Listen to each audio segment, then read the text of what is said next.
Hello दोस्तों, this side is crazy doctor ji और ये आपका प्यारा सा यूट्यूब चैनल ई विद्यालय। इस वीडियो में हम देखने वाले हैं एंजाइम। नीट एस्पिरेंट को बहुत प्रॉब्लम आती है एंजाइम्स में, उनका वो क्लियर नहीं होता और अगर इस पे क्वेश्चन बनता है तो वो नीट में बच्चे नहीं कर पाते कंफ्यूजन के कारण। इसलिए मैं आपको कुछ शॉर्ट ट्रिक्स बताऊंगा, उस तरह से आप लर्न कर सकते हैं। अब समझ लीजिए एंजाइम के दो पार्ट होते हैं, एक सिंपल प्रोटीन, दूसरा कॉम्प्लेक्स प्रोटीन। कौन से पार्ट होते हैं? सिंपल प्रोटीन होता है और कॉम्प्लेक्स प्रोटीन होता है। हमें नाम से ही पता चल रहा है, इधर हम ट्रिक लगा सकते, नाम से ही पता चल रहा है कि सिंपल है तो भाई सिंपल प्रोटीन में क्या है, होमो रहेगा।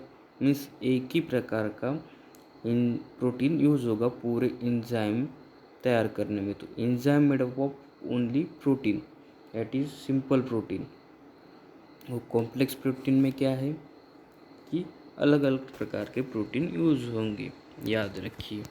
अब इसमें क्या दिया है कि प्रोटीन को हम, जो कॉम्प्लेक्स प्रोटीन है उसको हम होलो एंजाइम भी बोलते हैं। क्या बोलते हैं?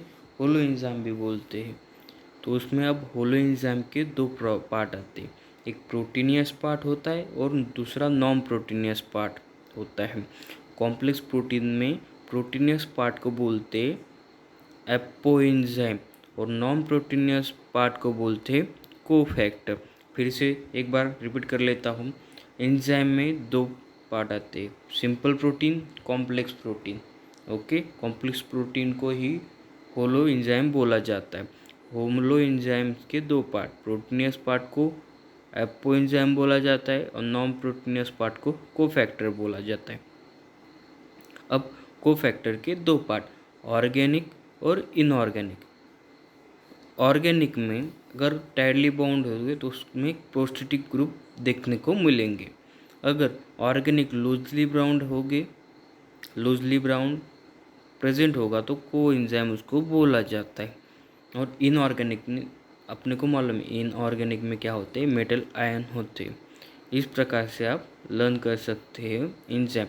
मैंने आपको इजी वे में एक्सप्लेन कर दिया, फिर से एक बार रिवीजन रिकैप कर लेते हैं। एंजाइम दो प्रकार के होते हैं, simple protein, complex protein.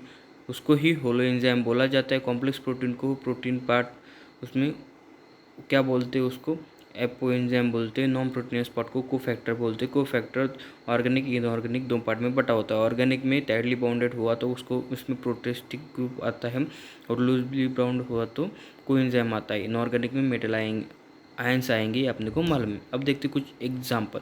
Prostatic group में उसके एग्जाम्पल है पेरोक्सीडेज, कैटलेज और हीमोग्लोबिन। कोएंजाइम में क्या है, NADP एंड मेटल आयंस में आते हैं जिंक। अगर वीडियो अच्छा लगा हो तो सब्सक्राइब कर दीजिए, लाइक कर दीजिए और शेयर कर दीजिए। मिलते हैं नेक्स्ट वीडियो में, तब तक के लिए पढ़ते रहिए।